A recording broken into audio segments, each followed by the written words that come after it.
Napakadala sa Biblia, ang pagpapalinaw ng mga bagay ay sa pamamagitan ng bilateral symmetry o pagpapakita ng dalawang magkatapat, kuminsan ay magkasalungat ng mga ideya. That's why you have two builders, you have two brothers, you have two types of merchants. Maraming ganyang uri ng pagpapaliwanag. Ang pag-aaral natin ngayon, lalong paglilinaw ng maraming mga bagay, pinamagatan nating two types.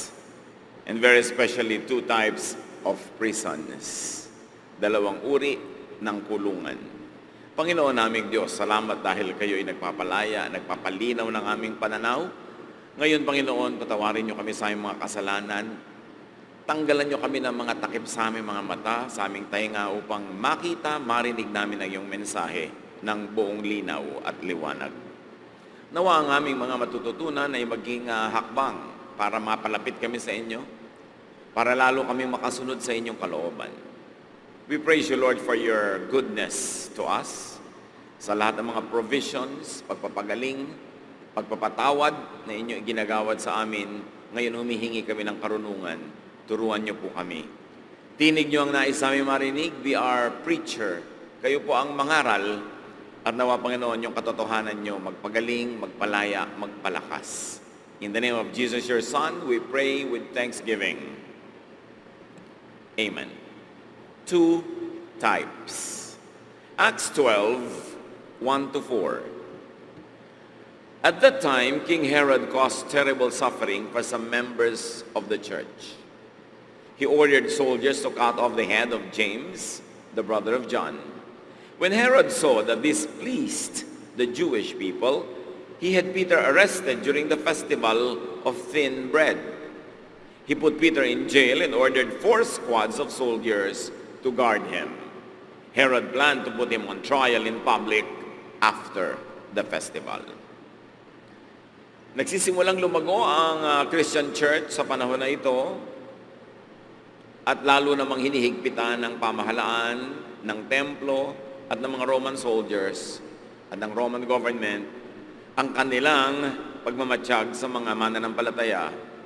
Si King Herod, na lagi na lang gusto niya na maging popular sapagkat siya ay isang foreigner king sa Israel, kailangan niya ng laging approval ng mga tao para manatili siya sa kanyang pwesto at hindi siya tanggalin ng mga Roman Empire, ay ipinapatay niya si James. Pinapugutan ng ulo. Ikinatuwa ng maraming Hudyo ang nangyaring ito, kaya nag-iisip si Herod ng sino naman kaya ang susunod kong isasakripisyo para matuwa ang mga tao to keep them happy. Alam niyo naman ang style ng Roman Empire, free bread and circus. Because their emperors and their ruling elite enjoyed so much, they wanted to give pieces of bread and pieces of entertainment to people so that the people would be kept busy and not think of revolting. Kaya ngayon, ipinaaresto naman ni Herod si Peter. Siya ang susunod na ipapapatay. Matapos lamang ang isang piyesta na noon ay nagaganap sa Jerusalem. So, nakulong si Pedro, pinabantayan sa maraming kawal, at sariwang-sariwa pa sa gunita ng lahat na pinugutan ng ulo si James o si Santiago. Kaya, ganun na rin ang pwedeng isipin ni Pedro na kakahinat na niya. There was a threat, a very clear and present danger. Not only to Peter, but to all the other leaders of the church, and in fact to the entire church. Acts 12:5. While Peter was being kept in jail, the church never stopped praying to God for him. Ano pa nga ba ang giging tugon ng kapatiran sa ganitong napakalaking panganib kundi ang manalangin? So habang si Pedro ay napahiwalay sa kanila, nakakulong, nakatali ng kadena sa loob ng mga may rehas na mga pitan, ang church naman ay nagtitipon-tipon at patuloy na nanalangin sa Panginoon para kay Pedro at natural para na rin sa kanilang mga sarili. So there was also a clear and present help in response to a clear and present danger. So nakikita natin yung bilateral symmetries. Kung may kaliwa, may kanan. Parang dahon ng halaman, parang tinik ng isda. Kung meron sa kaliwa, meron sa kanan. So kung merong danger, may threat, meron namang tugon ang mga Kristiyano. Acts 12:6. The night before Peter was to be put on trial, he was asleep and bound by two chains. A soldier was guarding him on each side, and two other soldiers were guarding the entrance to the jail. So, symmetrist na naman, dala-dalawa. Nung si Pedro ay naghihintay ng kanyang trial kinabukasan, siya naman ay mahimbing na nakatulog. Ang magkabila niyang kamay ay parehong nakagapos ng kadenang bakal. May dalawang kawal sa kanyang kaliwat kanan at mayroon pang mga kawal na nagbabantay naman ng pinto ang bakal na patungo sa piitan at siya na rin namang pintong labasan ito. So there were two chains, two soldiers on each side, and two other soldiers on each side of the door. In other words, King Herod wanted to ensure that Peter would be killed, that he would be kept in jail so that he would be alive to be killed after the trial. It echoes a very familiar scene when the authorities of Rome and Israel tried to keep Jesus in the tomb. Nasa loob ng libingan ang Panginoong Jesus, pinabantayan pa rin nila yung libingan para huwag makalabas si Jesus. At ganoon din naman ang ginawa nila dito kay Pedro, binabantayan para huwag makalabas. Peter was asleep, at ang kaisa-isa lang natin pwedeng isipin, liban sa baka pagod na pagod talaga siya, ay napakalalim ng kanyang pananalig na kaya niyang tulugan ang bisperas ng kanyang paglilitis at maaring immediate execution. Ang aga pa lang sa kwento, meron ng lesson para sa ating lahat, mga kapatid. Sleep, rest, when there's no other thing left to do. Kahit gaano kabigat ang problema mo, kahit gaano kalaki ng suliranin, kung talaga namang sa sandaling yun, wala ka naman pwedeng ibang gawin, matulog ka na lang. Ipahinga mo, palipasin. Para kung sakaling kinabukasan, o sa mismong gabi na yon, ay dumating ang solusyon ng yung problema, ikaw naman ay rested, nakapahinga, at malakas ang katawan, may kakayanan na sagutin ang mga darating pang mga pagsubok o kaya ay ang solusyon. It is useless to remain sleepless when not sleeping will not help anyway. Ang mga anak ng Diyos dapat meron ganung uli ng practicality. Kung wala ka naman talagang ibang magagawa o nagawa mo na ang lahat ng kaya mong gawin, magpahinga ka naman at hayaan mong Diyos ang tumapos ng kwento. Sino ang mag-aakala na ang isang taong lilitisin na bukas at maaaring mamatay kinabukasan din ay makakaya pag matulog ng mahimbing? Pero yan, ang nakita nating ginagawa ni Pedro na pwedeng gawin ng sino man sa atin, kahit may malaking suliranin. Pero wala ka naman talaga magagawa sa oras na yon, ang mabuti pa ipahinga mo na lang muna ang iyong katawan, ang iyong isip, para maging handa ka for receiving God's answers to your prayers. Acts 12:7, suddenly, an angel from the Lord appeared, and light flashed around in the cell. Tulad din ang kwento ng pagbangon ni Jesus mula sa kamatayan, may dumating na anghel, nagliwanag ang loob ng kulungan, tulad ng nagliwanag ang loob ng libingan ni Jesus. Now we see one angel versus two chains, two soldiers on each side, and two other soldiers on each side of the door. Napaka-dramatic, no? 2 versus 1. Acts 1, or rather 12, 7 to 10. The angel poked Peter in the side and woke him up. Then he said, "Quick, get up." The chains fell off his hands. And the angel said, "Get dressed and put on your sandals." Peter did what he was told. Then the angel said, "Now put on your coat and follow me." Peter left with the angel, but he thought everything was only a dream. They went past the two groups of soldiers, and when they came to the iron gate to the city, it opened by itself. They went out and were going along the street, where all at once, the angel disappeared. Ang bilis ng mga pangyayari. Kinalabit, niyugyug, ginising ng anghel si Pedro, at sinabi, magmadali ka, tumayo ka. At nalaglag ang mga kadenang bakal na nakatali sa mga braso nitong si Pedro. At sabi ng anghel, magbihis ka, isuot mo ang iyong mga sandalyas. Sumunod naman si Pedro. At sabi, o sige, yung balabal mo, yung pangginaw mo, isuot mo na, lalabas tayo, sumunod ka sa akin. Sumunod naman si Pedro, although iniisip niyang isang panaginip ang nangyayari, pero sumunod pa rin siya. At lumampas sila sa dalawang pangkat ng mga sundalong nagbabantay na hindi sila nakita o namalayan. At pagkatapos doon, nung kaharap na nila ang malaking pintuang bakal na nakakandado, kusa itong bumukas. At pagkabukas ito, lumabas sila from the prison into the street.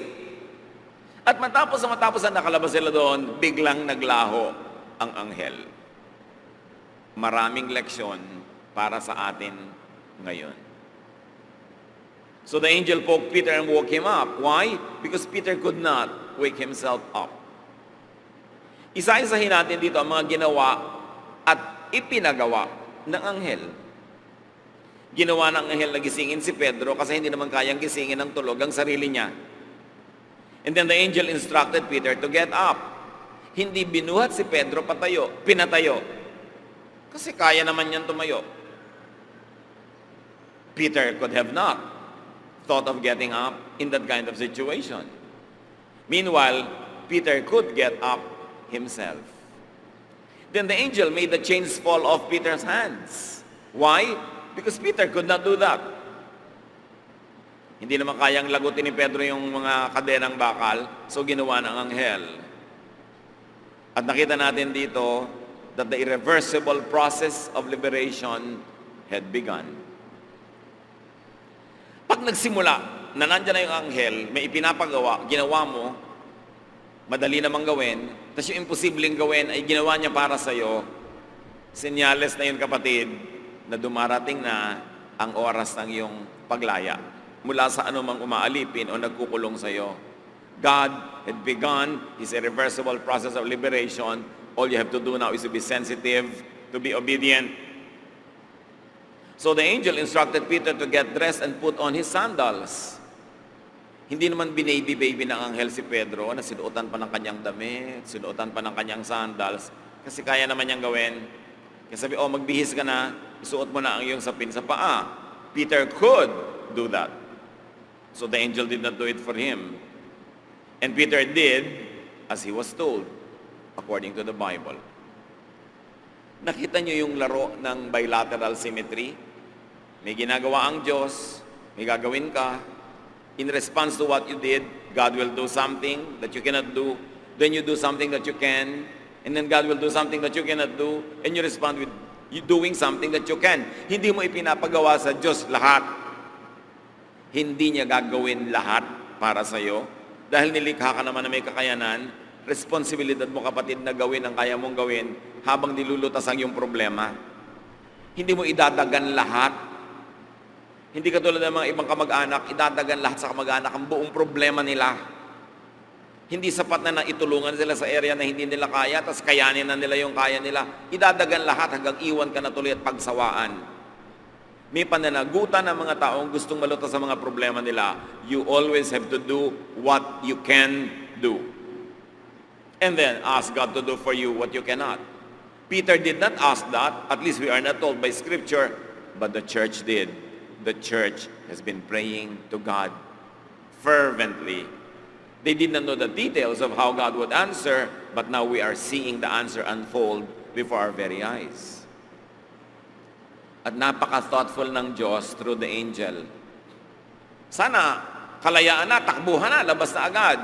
Pero sabi ng anghel, magbalabal ka, maginaw sa labas. At hindi ka basta tatakbo para makalaya. Put on your sandals. Baka mahiwa ng mga bato ang iyong paa, baka kamatinik, baka kamatapilok. Pag ang Diyos nagbibigay ng solusyon hanggang detalye, iniisip niya. And if you are sensitive to how God moves, you will appreciate the very details. And the more appreciative you are, the more God will do something that will please you and will help you. Because God appreciates your appreciation.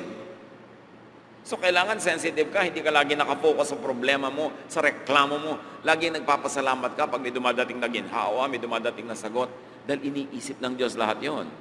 Remember, hindi naman Diyos ang kumalabit kay Pedro, hindi Diyos ang nagsabi sa kanyang bumangon ka, hindi Diyos ang nagkalag ng kadena, may inutusan ng Diyos, anghel.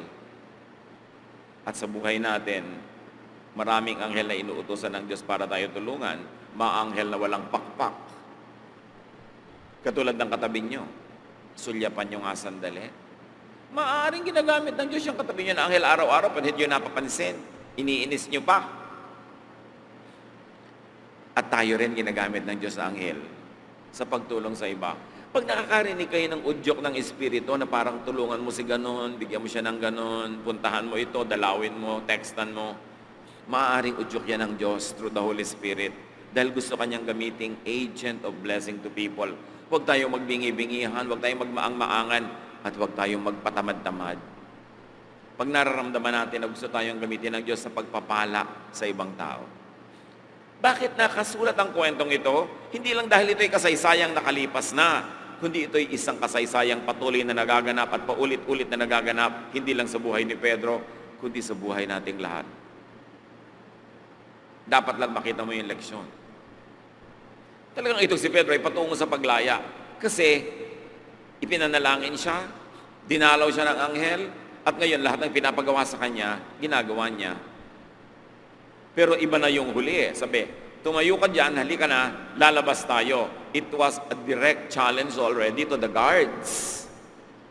Eh, mano namang mahuli siyang nagsasandalyas, mano namang mahuli siyang nagdadamit, nagbabalabal. Pero yung lalabas na siya sa prison, maglalakad na siya patungo doon sa may pinto, tahasa na yan. Napaglabag sa kalooban ni Herod. Pero yon ang kalooban ng Diyos. So Peter obeyed. Mga kapatid, gaano karaming problema nyo ang masosolve na sana kung naging obedient lang tayo. Kung sumunod lang tayo, hindi yung, ay ang hirap, baka tayo mahuli, baka hindi pwede yan. Huwag na lang, saka na lang, bukas na lang. Nagpapaganong-ganon pa, ikaw na nga itong nililigtas sa problema. Sumunod. When there was nothing else to do, Peter rested. Remember? But now that there was something clear to do, Peter did it. Ganda ng principle. Habang hindi pa malinaw kung anong pwede niyong gawin, hindi wala kayong dapat gawin. Kesa gawa ka ng gawa dahil masyado kang gustong kumilos ng kumilos, hindi pa naman sure, dumadami lang ang mali. Pero pag malinaw na, kung anong kalooban ng Diyos, kung ano ang matalinong dapat gawin, dapat huwag nang magpatagal-tagal pa, gawin na. The angel enabled both of them to go past the second set of guards.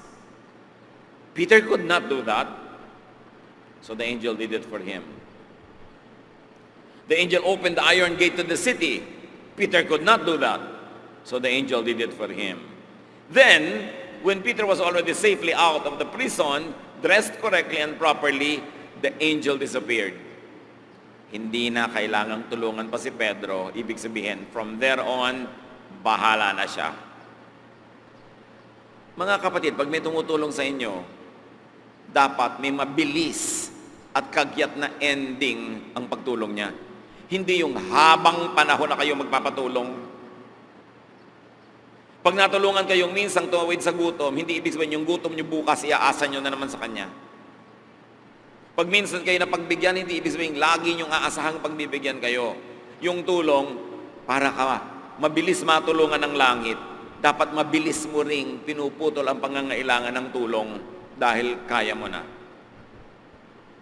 Masarap tulungan yung mga tao naman eh. Kung hindi ka lang natatakot na, baka mawili, baka umabuso, baka bigyan ko yan ng pang-enroll ngayon, yung semester, nandun na yung mukha niya sa pinto ko.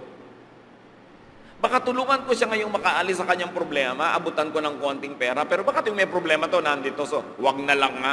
Ganun na nangyayari eh. Tinatakot natin ang mga tao na tumulong sa atin, at hindi lang yon, pinaparusahan natin yung mga tumutulong sa atin. Idinadagan na natin sa kanila ang lahat ayaw na natin silang palayain, ayaw na natin silang pagpahingahin, nagiging tungkulin na nila na tulungan tayo sa takot tuloy na mapasubo, di na lang sinisimulan na tulungan tayo. Tayo ang nalulugi.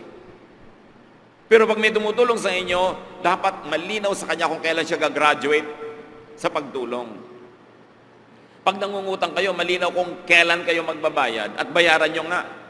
Hindi yung umutang kayo, nangako kayo next week babayaran, hindi nyo naman sinabi kung anong taon. Next week, sa May pala ng 2024, hindi nyo sinabi, sabi nyo lang sa May. No? Yung pala, maybe this year, maybe next year, maybe never.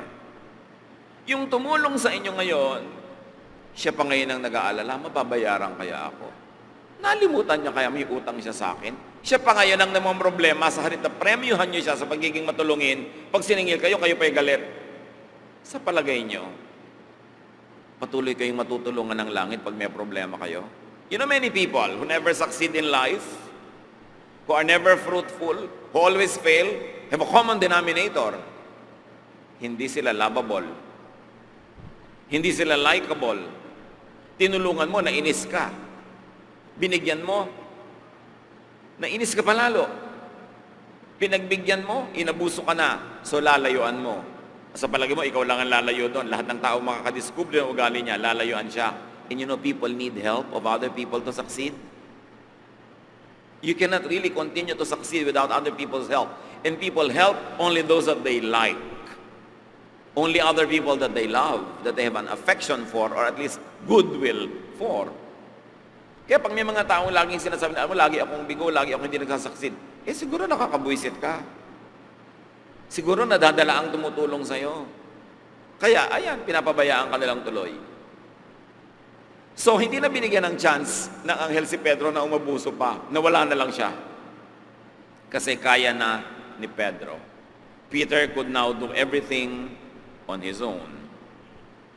The angel would not babysit him. At ganoon din naman ang mga anak. Dapat nagkakaroon ng role reversal. Nung bata ka, hindi mo pa kayang alagaan ang sarili mo, inaalagaan ka ng magulang mo, pinoprovide ang needs mo. Pero alam nga naman, 50 years old ka na, 60, humihingi ka pa sa mami mo, who is already 85, ng pang-load. Nakakahiya na yun. Kailangan dumadating sa punto ng buhay na nababaliktad naman. Mga magulang mo naman ngayon ang pinoprovidean mo, tinutulungan, binibigyan, hanggang bawiin na sila ng Panginoon at makita nila si Jesus ng bukhaan. Di ba? Nagro-role reversal, kawawa naman yung magulang na hanggang tumanda na lang at inilibing, siya pa rin yung nag-aalaga sa anak. Lalo't ang mga anak hindi aalagaan ng sarili, malagagay sa mga hirap, sa mga gulo, o kaya makakakomit ng crime, makukulong pa, ang tanda-tanda na ng magulang, dumadalaw pa sa kulungan, imbes siya ang inaalagaan ng anak. Kaya dapat ang tao nagpapakatino, para lahat ng tumulong sa iyo, mapagraduate mo agad, at ikaw naman ang tutulong sa kanila. Kung di man sila ang diretso mong matulungan, magantihan mo man ng Diyos sa pagtulong sa ibang tao na nangangailangan. Mabilis dapat ang pagpapalaya sa tumutulong. Now, there are two types of miracles here that we saw. Or at least we are trying to see. One, God does for you what you cannot do. Miracle yon. Lahat pinag-usapan na natin yon. Hindi kaya ni Pedro gisingin ang kanyang sarili, kalagan ng kanyang sarili, buksan yung pintuan, at bulagin yung mga gwardya. God did it for him. Miracle yon.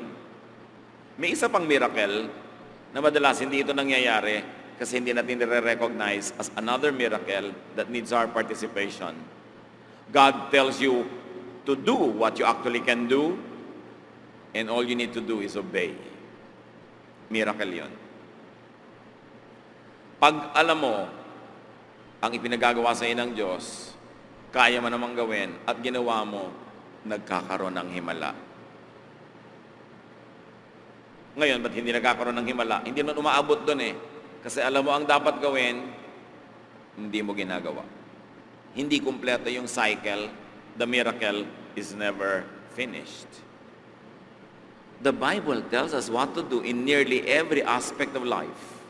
Kung hindi man sa bawat kamo, liit-liit ang detalye, may general and universal principles na pwede mong i-apply sa kaliit-liit ang detalye ng iyong particular na sitwasyon.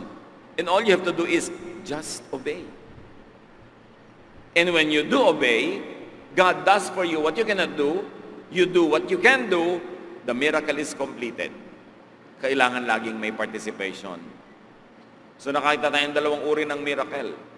Yung ginagawa ng Diyos para sa iyo, at ginagawa mo para sa iyong sarili. Hindi nagkukulang ang Diyos ng kanyang part. Madalas, tayo ang nagkukulang ng ating part, hindi natin ginagawa yung ating parte.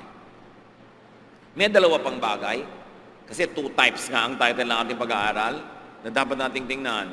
2 chains, 2 guards, meaning 2 prisons. May dalawang uri ng kulungan sa kwentong ito. At malamang, isang uri lang ang nakita ng marami sa atin. One is the physical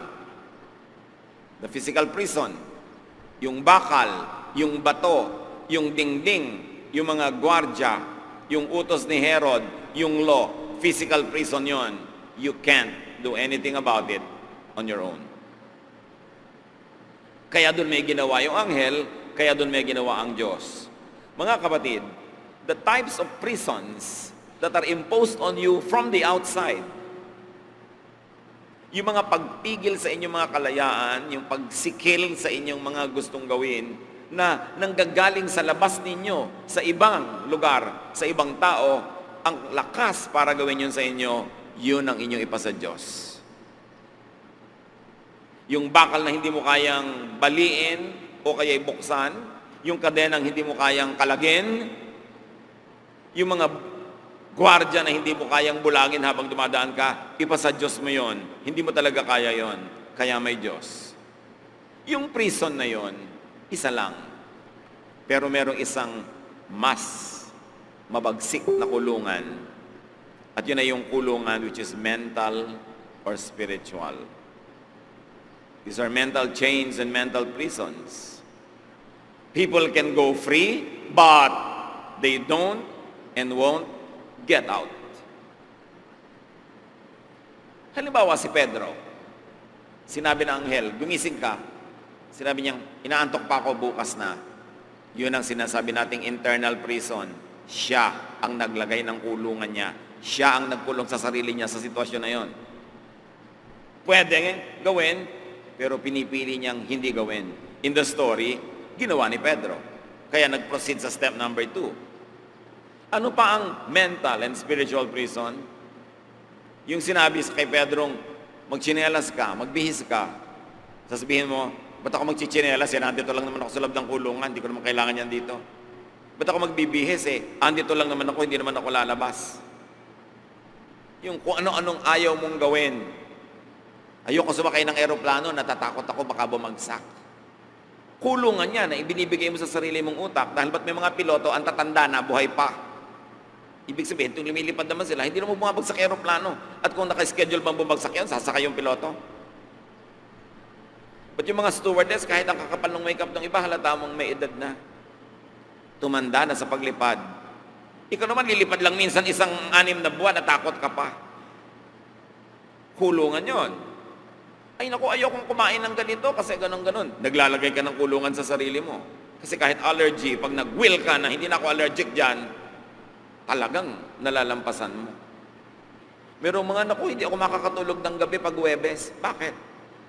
Nakagawian mo na kasi. Gumagawa ka ng mga kulungan sa iyong sarili. Mga kapatid, ano-ano mga kulungan na inilalagay nyo sa sarili nyo na actually nasa utak nyo lang? Naku, hindi ako ganyan, mabubuhay ng walang patis. Talaga? Ba't yung iba nabubuhay ng walang patis? Kasi may toyo. Iba-iba. Sari-sari ang ginagawa natin mga batas sa sarili natin na kung tutuusin mo, hindi naman galing sa Diyos, hindi naman galing sa Roman Empire, hindi naman galing kay Herod. Ikaw na ang gumagawa ng mga batas na yan. Kulungan ba? Nakakapagpalaya o nakakapagpaliit ng iyong mundo? So, marami yan. Anong mga halimbawa niyan? Marami. Pero anong dahilan? Mental prisons because of ignorance. because of blindness, mga biases, yung mga damage sa utak natin na nalagay doon ng mga bata pa tayo na hindi na natanggal, buong buhay dala-dala mo. Buong buhay, baka hanggang ngayon 50 anyos ka na, takot ka pa sa Bombay. Kasi tinakot ka ng nanay mo, may Bombay dyan. Kung may Bombay ngayon, natatakot ka. Teka, anong inimbento ng nanay ko na prison? Tinatamad lang pala siyang bantayan ako, kaya para huwag akong umalis, may Bombay. May aswang dyan. May multo dyan. May nakakita na ba talaga ng aswang sa buong buhay? Tingnan niyo mga paligid niyo. Nakakita na ba talaga kayo ng aswang? Pero may mga taong ang tanda-tanda na natatakot pa. Wala pa naman ni isang nahuli ng lambat na ilagay sa kulungan, sa klinik para masuri. Wala naman. Pero takot na takot ang napakarami. Kasi condition, madilim yung kwarto, ayaw mong pumasok. Dahil bata ka pa, tinakot ka, madilim dyan, may momo. Kulungan. Yung iba ayaw man lamang pumunta sa morgue.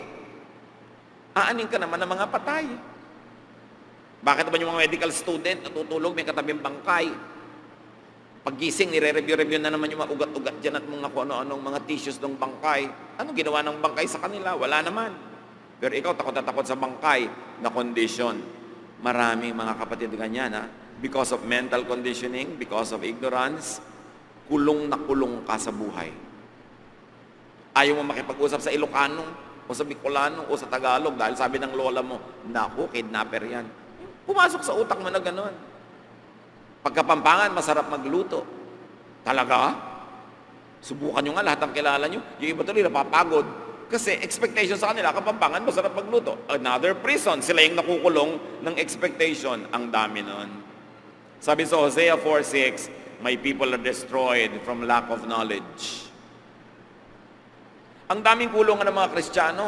Ay naku, bakit lalaki ka, may hikaw ka sa tenga? Ay bakit babae ka, maiksi ang iyong buhok? Mga kulungan inside the mind.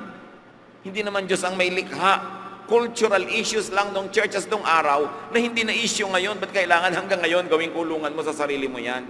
Hindi pwedeng gumamit ng drum set sa worship. Hindi pwede ito, hindi pwede yan. Ang daming ganon.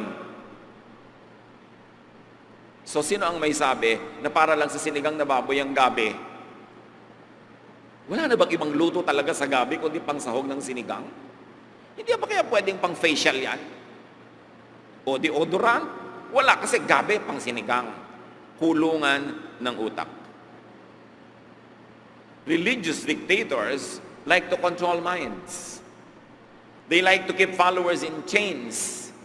Kaya tinatakot ka, huwag kang aatin sa ganung worship, huwag kang makikinig sa ganun, demonic yon. These are prisons in the mind. Chains. To keep you safely near. Parang may aswang dyan, may Bombay dyan. Sasabihin sa'yo ng mga pastor, demonic doon. Ay naku, masama yun. Kulto yun. Panakot. Para huwag kang lumayo. At lagi ka lang nandun sa kanyang paligid para mautos-utusan ka anytime. People should be free because Jesus sets us free. That's why many religious dictators want a monopoly and control of their followers' minds. Kaya bawal ito, bawal doon. Huwag kang magbabasa ng ganitong hindi version ng Bible. Huwag kang makikinig sa ganung ganito at ganung ganyan. Ayaw kang makinig sa iba, tinatakpan ng tenga mo, tinatakpan ng mata mo, para ka makontrol. Nakakapagpalaya ba yon? No.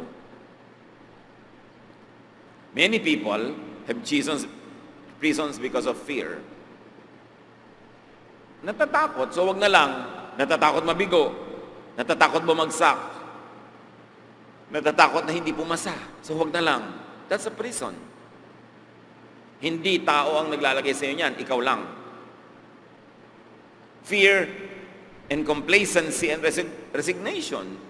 Halimbawa, sinabi mo kay Peter, bumangon ka dyan, palalayain kita. Mabuti na dito, libreng kape. Libre pakain, di ba? Ganun daw mga kulungan libre ahit, libre, walang board and lodging na bayad, libre kuryente. Ayaw na nilang palitan ng buhay nila. Sasabihin nila kasi, ganyan lang talaga yan. Pag nakarinig kayo ng ganyan lang talaga yan, it's a prison in the mind. Ibig sabihin, huwag na nating palitan. Talagang ganyan yan Tiisin na lang natin. Ba't mo titiisin kung pwede kang makalaya? Kung sa kwarto mo may inihagis na ahas, sasabihin mo, ganyan lang talaga yan, hindi mo na aalisin. Pero maraming buhay ganon. Many people have prisons because of laziness. Sasabihin ng anghel kay Pedro, lumabas ka na, magbalabal ka na. Naku, tinatamad ako, pakibuhat na lang ako. O inaantok ako, bukas na lang. Another prison is, of course, lack of faith. Pag sinabi mo ng imposible, ibig sabihin, wala ka nang gagawin.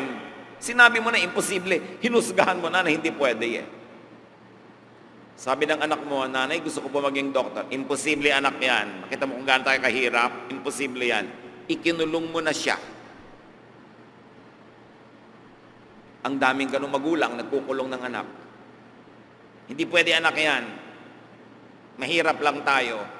Gusto niyang sabihin, ganito talaga yan, mahirap tayo, tatanggapin ko na lang, hanggang mamatay na lang tayo, mahirap tayo, ganon.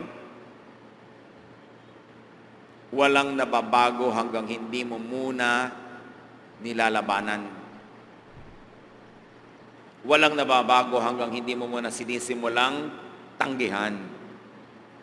If you do not like poverty, you have to reject it. You must not embrace it.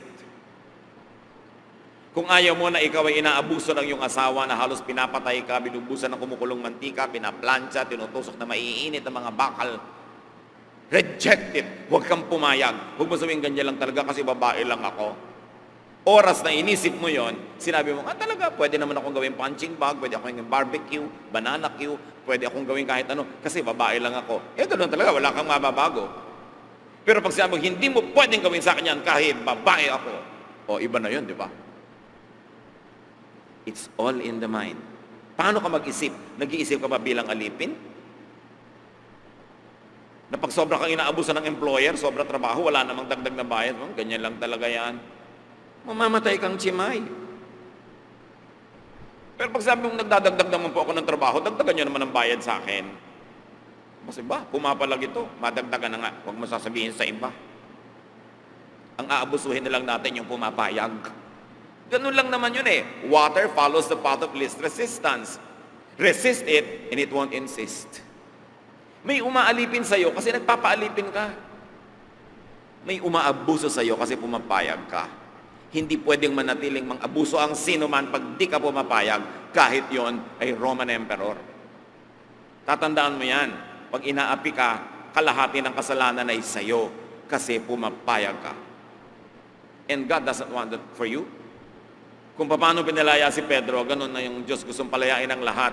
Not only from the physical prisons imposed by the outside, but also from the internal prisons imposed by you on yourself. And most of the time, ang laking kasalanan ng mga magulang na nung maliit ka, sila yung umimbento ng mga kulungan na yon na ipinasok sa loob ng utak mo. Anak, ganito lang tayo. Huwag ka nang umasa na aasenso pa. Huwag ka nang umasa magiging binibing Pilipinas kasi kulot-kulot ka.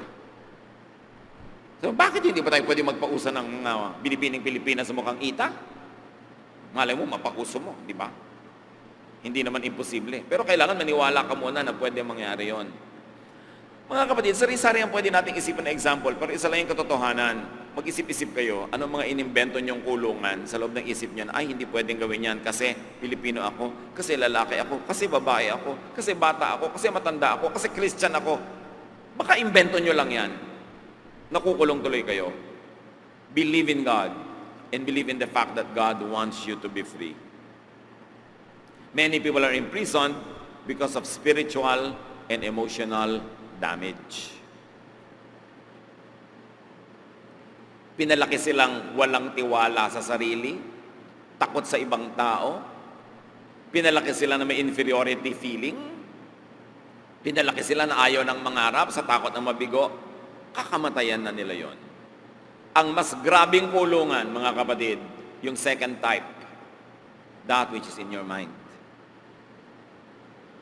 Ay, matanda na ako, hindi na ako pwedeng magsayaw, hindi na ako pwedeng mag-basketball. Diba? Matanda na ako, hindi na ako pwedeng mag-ganyan. Ay, matanda ka na pala. Mamatay na kayo. Gusto nyo ngayon, humiga na kayo sa libingan. Lalagyan ko na kayo 4 na kandila. Total, matanda na kayo. Hindi, ay, naku, matanda na ako, hindi na ako pwedeng mamasyal-masyal. Bakit? Gusto nyo, talian ko kayo sa silya nyo, huwag na kayo umalis dyan dahil matanda na kayo. Gumagawa ka ng mga kulungan. Yung nanay mo, ay, matanda na kayo nanay, nakakaya naman yung damit nyo. Bakit? Anong gusto mong isuot ko? Pamburol? dahil matanda na ako. Be free. God wants you free. As long as you don't violate the basic morality taught and reframed by the Lord Jesus. The second type of prison, that which is in the mind, holds more captives. At itong second type of prison, pinakatalamak sa mga simbahan, sa mga relihiyon, na walang ginawa kundi pumigil, palitin ang iyong utak, takutin ka, parusahan ka pagka nagiging individual ka. Gusto nila lahat sang-ayon, lahat isa lang, naka-uniforme. That is not the style of Jesus. Marami pa mga kulungan, mga kapatid, mga phobia.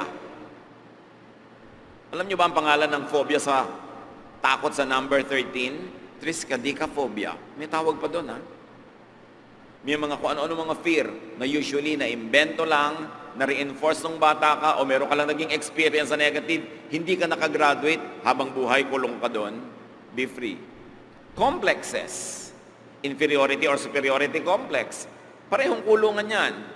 Feeling of inadequacy and unworthiness. Limiting beliefs. Acquired and programmed habits. Ang dami-daming ganong klaseng mga kulungan sa buhay. Be freed by the changing of your mind. Be freed by changing the way you think. Si Rizal, hindi naman siya laban sa kalayaan ng Pilipinas. Pero ang sabi niya, mag-aral muna ang lahat kasi mangmang, ano mangyayari? Pagka yung mga mangmang ang nanguna sa bayan, edi masahol pa sa mga dating mga namuno sa atin na foreigner na kahit paano may pinag-aralan man lang. At ano nga ang nangyari? Di ba disaster? Nagkagulo-gulo ang katipunan, nagkanya-kanya, kasi kulang sa karunungan ng mga tao, kulang sa pagiging handa. Sabi ni Manuel Quezon, I'll rather have a country ruled like hell by Filipinos rather than ruled like heaven by Americans. Look what we got! Hindi handa ang mga tao. Anong mangyayari kung ang mangmang ay lumaya? Anong gagawin niya?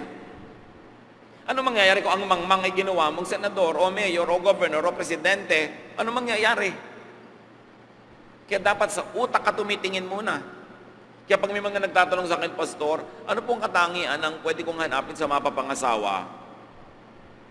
Iha, huwag mong pangasawahin o huwag mong pakasalan ng ang kanyang biceps, ha? Kasi pag tumanda, lumalawlaw na rin yung bicep. Huwag mong pakasalan yung kanyang mga abs. Pag tanda-tanda niyan, isa na lang, ab na lang yan. Isang piraso. No?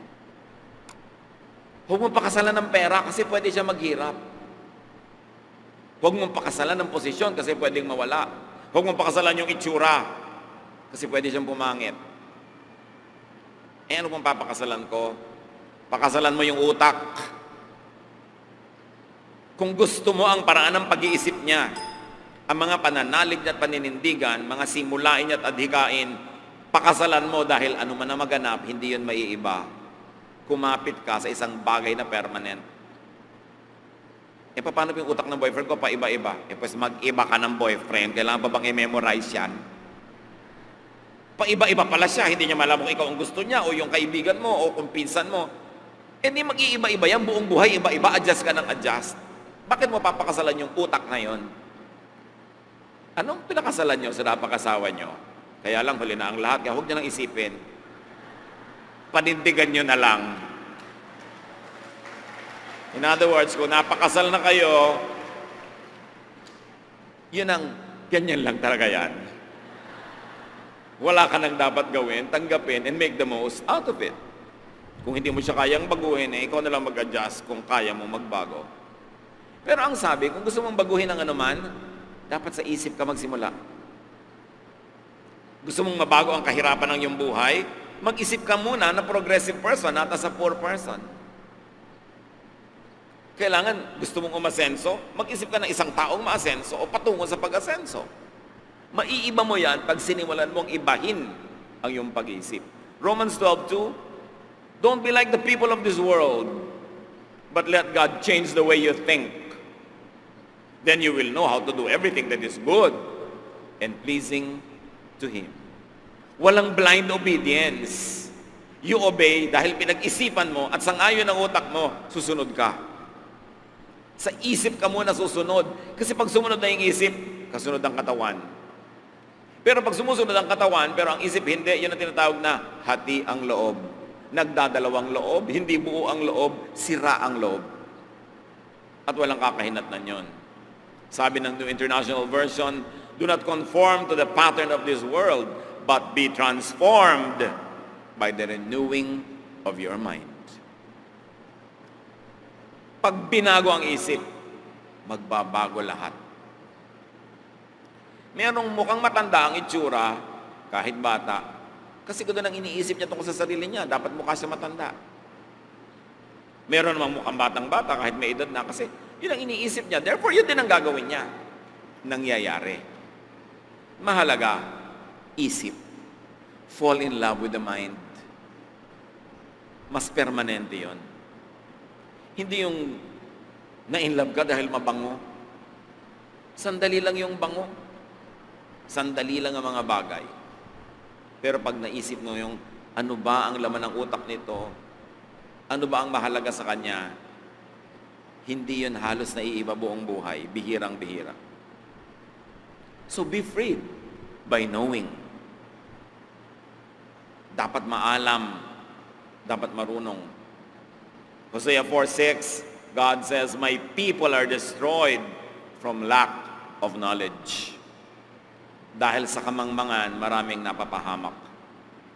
Be freed by believing. Si Pedro lumaya dahil ginawa niya ang kaya niyang gawin, nanalig siya sa kalooban ng Diyos na ginagawa through the angel. Pag nananalig ka kasi, nawawala yung word na imposible. Mark 9:23, Jesus replied, anything is possible for someone who has faith. Maniwala ka na makakaahon ka sa hirap, aahon at aahon ka. Pero maniwala ka na hindi ka na magkakaroon ng pag-asa, sa iyo pa lang wala ng pag-asa. Paano ka lalapitan ng pag-asa? Sabi ng New International Version, sabi ni Jesus doon sa gustong magpahimala sa kanya, if you can, said Jesus, everything is possible for one who believes. Sabi kasi nung humihingi ng sagot, kung kaya niyo po, pagalingin niyo po ako. Sabi, ano? Bakit ako ang issue? Bakit kung kaya ko? Hindi naman issue kung kaya ko yan o hindi. Ang issue ay, naniniwala ka ba? Kasi pag naniniwala ka, mangyayari. So anong pinaniniwalaan niyo tungkol sa inyong buhay? Every single cell in your body will obey that thought and will make your belief happen. That's why you choose what you believe in. You choose what mind you listen to because that will become the shape of your mind also. So choose to be free. Choose to let Jesus set you free. And be freed by acting on faith. Nananalig ka, itaya mo ang lahat-lahat sa iyong pananalig. Dahil ayaw ng Panginoon na kalakalahati. A one-half faith is not even faith at all. A one-half believer is not a believer. James 2:17, in the same way, faith by itself, if it is not accompanied by action, is dead. Naniniwala ka na gusto ng Diyos na gumaling ka? Lahat ng action mo dapat patungo sa paggaling. Naniniwala ka na gusto ng Diyos umasenso ang iyong buhay? Lahat ng gagawin mo, lahat ng action mo, patungo sa pag-asenso. And you begin with your thought. You begin in the mind. What types of chains bind you? Anong uri ng kulungan sa dalawang ito ang kumukulong sa inyo ngayon? Anong uri ng kadena ang gumagapo sa inyo? What limits you? Physical or material limits, that which comes from the outside? Or mental and emotional limits, that which comes from within you? Be free in Jesus in both cases. Be empowered by Jesus. Let God do what you cannot do, but what you can, you must do. In faith, informed, with knowledge, with clear vision, the thing that God wants to happen in your life will happen. God wants you free. Hindi lang si Pedro ang gustong palayain ng Diyos. Hindi lang yung anghel sa kwento ang ipinapadala niya. Maraming ipinapadala sa atin para palayain tayo sa iba't ibang uri ng ating mga kulungan. Because you cannot realize the full will of God for you if you are in chains. if your mind is in prison. Malaki ang plano ng Diyos sa bawat isa sa atin. Maganda ang kanyang layunin. Pero una, makinig ka sa sinasabi niya. Do what you can so you will be free. From outside forces and from forces within you. Dear God, turuan niyo kami. Papaglinawin yung isip namin na mabigyan ng mga practical application sa buhay namin ang mga katotohanan ito. Maganda ang kwento ni Pedro, pero ipakita mong kwento din namin ito. Kwento ito ng aming araw-araw na buhay, ng aming pang-araw-araw na mga hinaharap na pagsubok. Turuan niyo po kami. Be silent in the presence of the Lord and let the Lord teach everyone more lessons in life.